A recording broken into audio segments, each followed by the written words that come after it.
everyone, and welcome back to another edition of the Valley Vlog.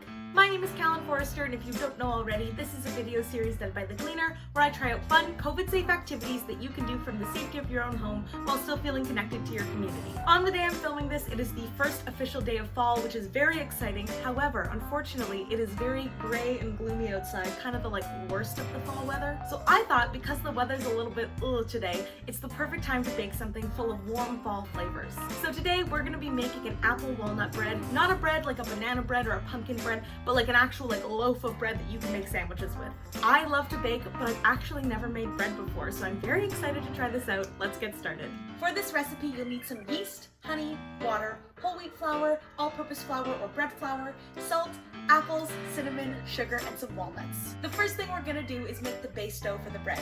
To do that, start by blooming your yeast by putting your yeast, water, and honey into a bowl and let it sit for about 5 minutes. To know if your yeast is still alive and good to use, you'll see that after a couple minutes, it'll start to froth and get foamy.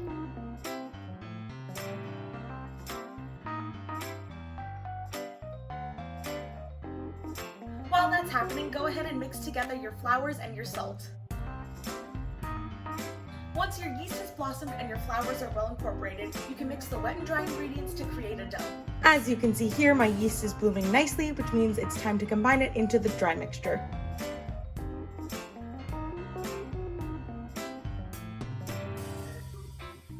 It should come together into a sticky dough and form a ball, but if you're finding it's a little bit dry, add water in 1 tablespoon increments until it's the right consistency. Alright, now we cover this in plastic wrap and let it sit for 8 hours. In this time, you'll see that the dough will grow significantly in size.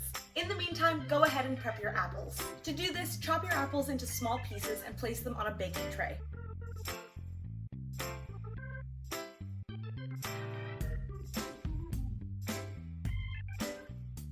Then coat them in cinnamon and sugar and bake them at 425 degrees for about 12 minutes.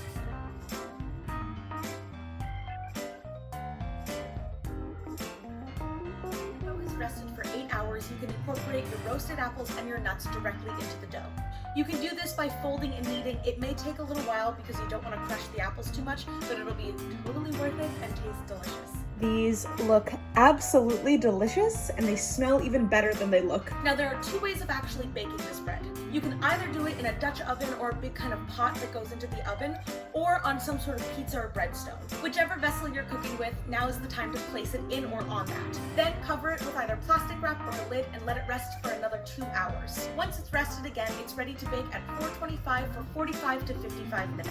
Now, if you're baking freeform and using either a breadstone or a pizza stone, you may notice that the top of the bread starts to get a little bit dark. If that's the case, for the last 20 minutes or so of the baking process, just cover it with tinfoil and that'll prevent it from burning. And just like that, you should have a wonderful loaf of bread that is perfect for fall soups or grilled cheese or just to have a piece of toast with. Doesn't this just look beautiful? I am so sorry, I totally forgot to film myself kneading this, but oh my god, the end product is going to be incredible. So we're 20 minutes in and my bread's getting kind of brown, so I think I'm gonna cover it up with some tinfoil and let it finish off. It smells so good in here right now. Oh my god, it smells like fall. It smells incredible. Wait, pause the video!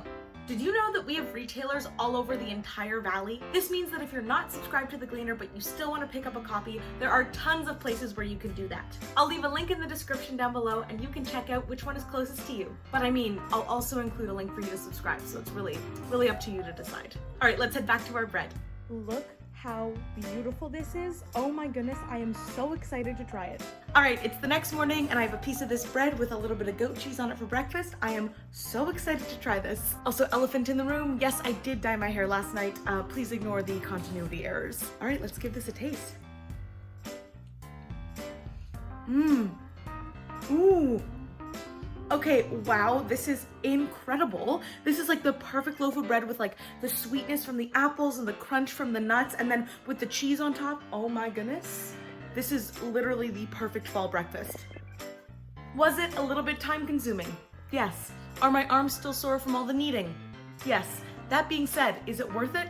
Absolutely. I hope you all head to one of our local orchards this weekend, pick up some apples, and give this bread a try. That concludes this week's edition of the Valley Vlog. Thank you so much for watching. But before we go, we have to remember to put something in our Good Things of 2021 jar. This can be anything, big or small. It's just about celebrating something positive every single week. This week, I bought my first car. It feels like a real, adult commitment and adult step, and so it's very, very exciting. So that's what I put in my jar this week. If you like this video, make sure to give it a thumbs up, comment down below, and share it for the world to see. And let me know in the comments, what do you want to see me do next, and what did you put in your Good Things jar this week? And as always, please stay safe, stay healthy, take care of each other, and I'll see you very soon.